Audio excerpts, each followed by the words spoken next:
नमस्कार, मैं हूं कोनी पाठक और आप देख रहे हैं दून प्राइम न्यूज़।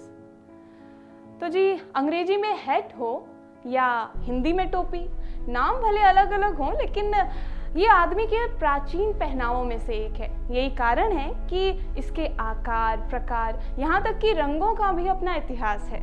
बात संस्कृति की हो, सेना की हो, पुलिस की, राजनीतिक दल या व्यवसाय की, सभी की टोपियों ने अपनी अलग पहचान बनाई है। इसीलिए टोपी का प्रकार कोई भी हो या पहनने का अंदाज कोई भी हो, वो सिर का ताज ही कहलाती है।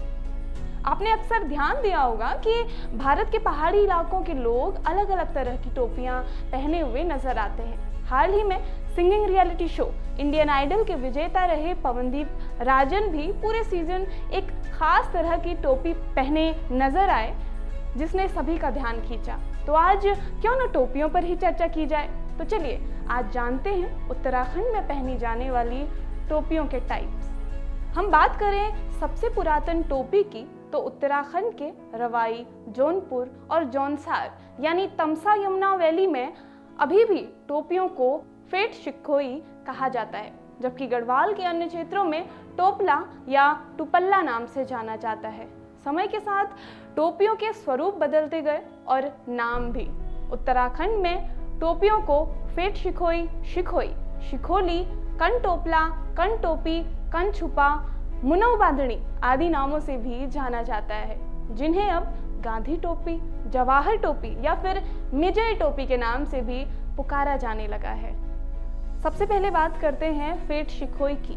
फेट शिखोई मुख्यतः नाम से यमुना और तमसा नदी के छोर पर बसे रवाई, जौनपुर पर्वत क्षेत्र व जौनसार बाबर के लोग पहना करते हैं। इसी का स्वरूप चमोली व रुद्रप्रयाग में ज्यादातर देखने को मिलता है, जिसे जाने कैसे मिर्जई नाम दे दिया गया है, जबकि मिर्जई शीर्ष वस्त्र नहीं बल्कि अंग वस्त्र रूप में पहचान बनाए हुए है।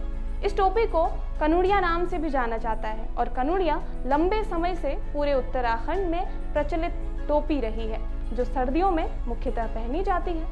फेट शिखोई भी सर्दियों में पहनी जाने वाली भेड़ बकरियों के ऊन से निर्मित टोपी कही जाती है। इसका अन्य रूप शिखोली कहलाता है। शिखोली कानों को नहीं ढकती।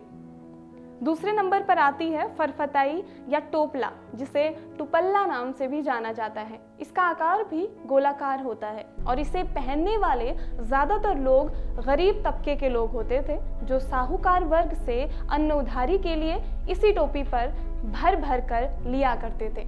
ये पौराणिक मानी जाती है क्योंकि इसी के साँचे डुंगलू से बाद में पाथा व शेर की उत्पत्ति मानी गई है। पहले यही टोपी मुख्यतः अन्न उधारी या अन्न व्यापारी के मापक हुआ करती थी। अब बात करते हैं टोपली पर, जिसे टुपली भी कहा जाता है, जिसे हम गांधी टोपी के नाम से जानते हैं। वही टोपला का दूसरा स्वरूप है। इसकी उत्पत्ति काल गोरखा युद्ध के बाद की मानी जाती है, क्योंकि गोरखा युद्ध के दौरान ढाका टोपी गोरखा सैनिकों के सिर पर सुशोभित थी। टोपला उससे कई पौराणिक रहा, लेकिन उसकी कसावट सिर पर ज्यादा सख्त होने के कारण मध्य पहाड़ी क्षेत्र के लोगों ने टुपली पहनना शुरू कर दिया था। ये श्रीनगर क्षेत्र से भाबर क्षेत्र, चंपावत क्षेत्र से लेकर पूरे तराई तक गोरखा काल के बाद पहनी जाने लगी और आम प्रचलन में सबको बेहद पसंद आई। और चौथी टोपी है मुनव बांधणी। यहाँ मुनव का मतलब है सिर और बांधणी का मतलब है बांधने वाली। ये भी टुपली की तरह होती है, लेकिन इसका वृत्त टुपली के वृत्त से 1 इंच बड़ा माना गया। पांचवी है दफा वाली टोपी। ये टोपी मुख्य ब्रिटिश काल से प्रारंभ में आई। सन 1820 से 25 के दौरान अंग्रेज इसे सर्दियों में उच्च हिमालयी भूभाग में पहनते थे। इस दौरान वे अपना हैट नहीं लगाया करते थे।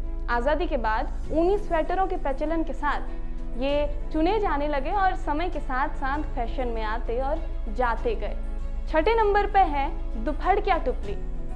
इसमें चंदोया यानी गांधी टोपी के शीश वाला हिस्सा जो अंडाकार होता है, उसे जानबूझकर 2 हिस्सों में काटकर सिला जाता था ताकि ये सफेद रंग की टोपी बाकी टोपियों से हटकर लगे। इसे ब्राह्मण धारण करते थे, लेकिन इसके बाड़ा यानी टोपी के किनारे पर अस्तर लगाया जाता था और वक्त के साथ अनेक प्रयोग होते रहे। और थोड़ा बहुत बदलाव करके टोपियों को नए रूप में प्रस्तुत किया जाता रहा।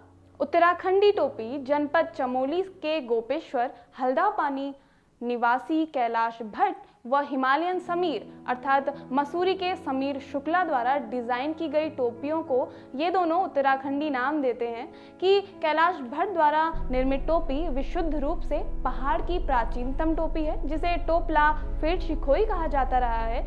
वहीं समीर शुक्ला द्वारा डिजाइन टोपी मुख्यतः टोपली है, जो गोरखा काल से लेकर अब तक लगातार प्रचलन में रही है। जहां टोपला पर हिमाचली टोपी की तरह सफेद धागे की खूबसूरती से कैलाश भट्ट ने उसका महत्व बढ़ाने की कोशिश की, वहीं समीर शुक्ला ने टोपली पर ब्रह्म कमल का लोगो व 4 धागों की बनावट देकर उसका अलग गेटअप तैयार कर उसे मार्केट में उतारा और दोनों की ही डिमांड अच्छी है। आज के लिए बस इतना ही। हमें बताइएगा ज़रूर कि आपको हमारा आज का वीडियो पसंद आया कि नहीं। और हाँ, आपको बता दें कि इस वीडियो के लिए महत्वपूर्ण जानकारियाँ himalayan.discover.com नाम की वेबसाइट से ली गई है, जिसका लिंक डिस्क्रिप्शन में दिया हुआ है और आप वहाँ से इसके बारे में इत्मीनान से पढ़ सकते हैं। अब मुलाकात होगी ऐसी ही किसी अन्य रोचक वीडियो के साथ। तब तक के लिए नमस्कार।